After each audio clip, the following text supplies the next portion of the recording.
그리고 나의 변제 계획 안에서는 최소한 이 전체 재산의 가치, 그 금액만큼은 갚겠다고 해야 돼요.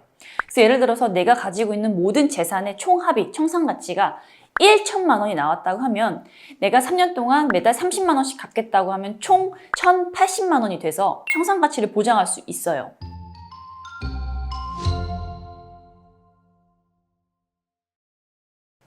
안녕하세요. 회생이 답이지의 이미지 변호사입니다. 자, 오늘은 개인회생에서 가장 중요한 단계 중 하나인 변제계획서 작성과 법원의 인가에 대해서 말씀드리려고 합니다.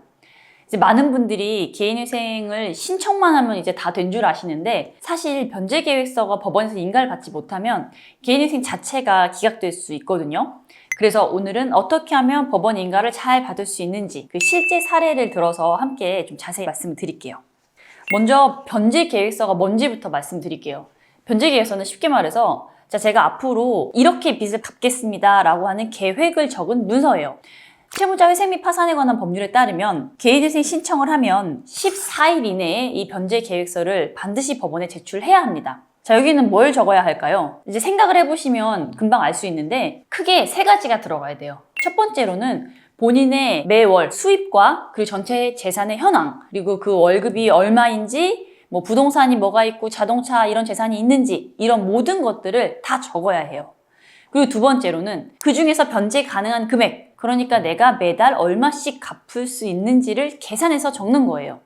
그리고 셋째로는 변제 기간이죠. 보통은 3년에서 5년 사이인데요. 구체적으로 몇 년 동안 갚을 건지를 정하셔야 되는 거예요. 그럼 법원에서는 이 변제 계획서를 받으면 세 가지를 중점적으로 봅니다. 첫 번째는 현실성이에요. 그러니까 실제로 이 계획대로 갚을 수 있는지, 이 부분을 판단을 하는 거죠. 두 번째는 성실성이에요. 이 채무자가 정직하게 모든 정보를 다 밝혔는지, 숨긴 재산이나 소득은 없었는지, 이런 부분을 확인해요. 세 번째는 청산가치 보장입니다. 이게 되게 중요한데요. 만약에 이 사람이 개인 회생 대신에 파산을 했다면 이 채권자들이 받을 수 있는 금액보다는 많이 갚아야 한다는 원칙이거든요. 그럼 실제로 어떤 경우에 법원에서 기각을 하는지 알려드릴게요. 저희가 실무에서 가장 많이 보는 기각 사유가 네 가지가 있어요. 첫 번째는 소득이나 재산을 누락하거나 적게 쓴 경우입니다.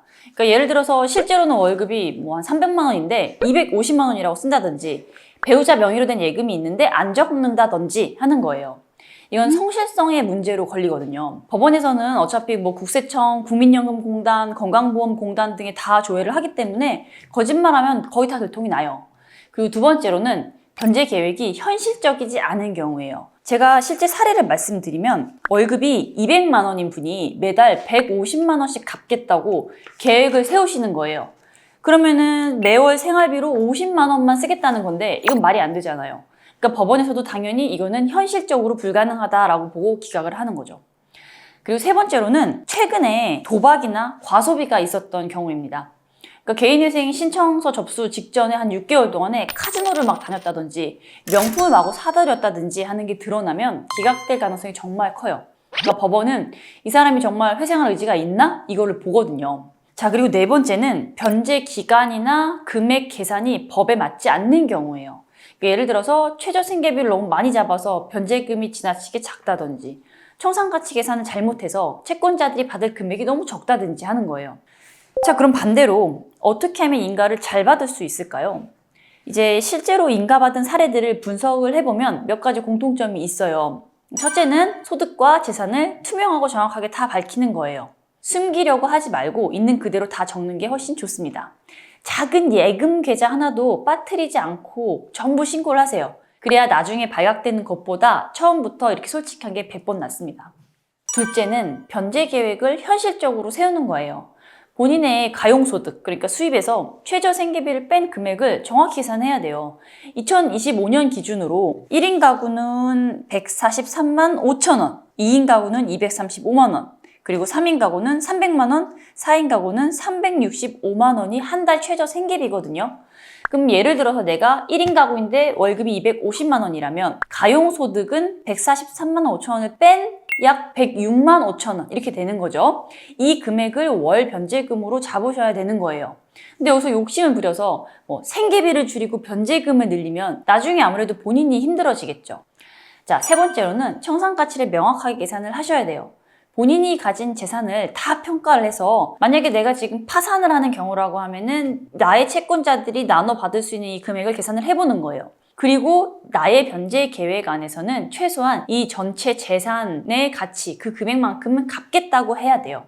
그래서 예를 들어서 내가 가지고 있는 모든 재산의 총합이 청산가치가 1천만 원이 나왔다고 하면 내가 3년 동안 매달 30만 원씩 갚겠다고 하면 총 1,080만 원이 돼서 청산가치를 보장할 수 있어요. 자, 그리고 네 번째는 전문가와 상담을 하시는 게 중요해요. 변호사와 상담을 하면서 본인의 상황을 좀 객관적으로 분석을 하고 법원이 받아들일 만한 계획을 세워야 됩니다. 이걸 혼자서 대충 쓰면 기각될 확률이 굉장히 높아지겠죠.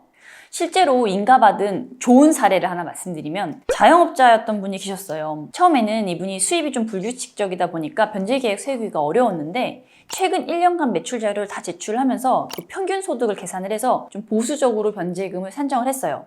그리고 내가 매출이 더 좋은 달에는 더 낼 수 있다라는 점을 같이 설명을 좀 했어요.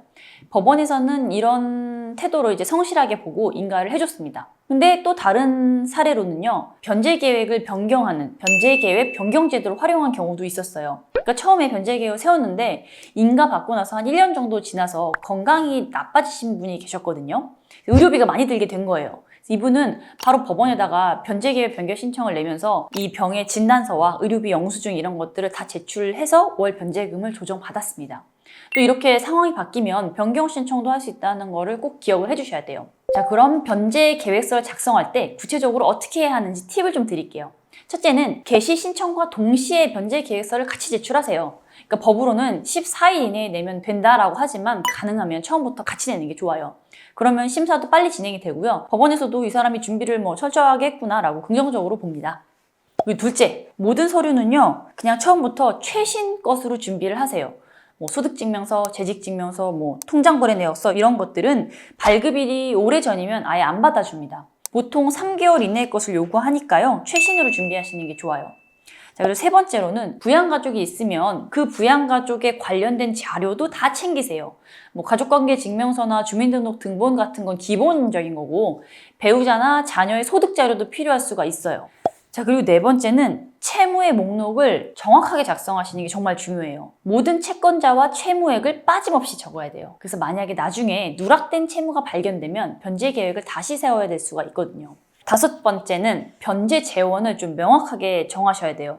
내가 월급으로 갚을 건지 아니면 다른 수입이 있는 건지 이런 부분을 아주 구체적으로 적으셔야 돼요. 예를 들어서 열심히 일해서 갚겠다 이런 추상적인 표현은 쓰시지 말고요. 그리고 여섯 번째는 진술서를 성실하게 작성을 하셔야 돼요. 왜 내 채무가 생겼는지 앞으로 어떻게 회생을 진행을 할 건지 이런 걸 진솔하게 써야 돼요. 법원과 회생위원이 이걸 보고 채무자의 성실성이나 그런 면들을 판단할 수가 있거든요. 마지막으로 주의사항 몇 가지 말씀드릴게요. 첫 번째는 변제계획서를 제출한 후에도 수정은 가능하지만 가능하면 처음부터 완벽하게 준비하시는 게 좋아요. 자꾸 수정하면 심사도 지연이 되고 법원에서도 좋게 안 볼 수 있거든요. 둘째는 회생위원 면담은 성실하게 하세요. 변제계획서를 제출하면 회생위원이 배정이 되는데 이분과의 면담이 정말 중요해요. 여기서 이제 본인 상황을 솔직하게 설명하고 이 회생의 의지를 보여줘야 합니다. 자, 셋째, 채권자의 의견도 중요해요. 법원은 채권자들의 의견도 들어보거든요. 만약에 중요한 채권자가 변제계획에 반대를 한다면 인가가 어려울 수 있어요. 그래서 가능하면 채권자들도 수긍할 만한 합리적인 계획을 세워야 합니다. 이 변제계획서는 개인회생의 핵심이에요. 이걸 인가받지 못하면 그냥 모든 게 물거품이 되는 거거든요. 그래서 절대로 대충 쓰시면 안 되고 정말 신경 써서 준비를 해야 됩니다. 그래서 혹시 지금 변제 계획서 작성 때문에 고민을 하고 계시다면 혼자서 끙끙 앓지 마시고 좀 전문가 상담을 하시길 바랍니다.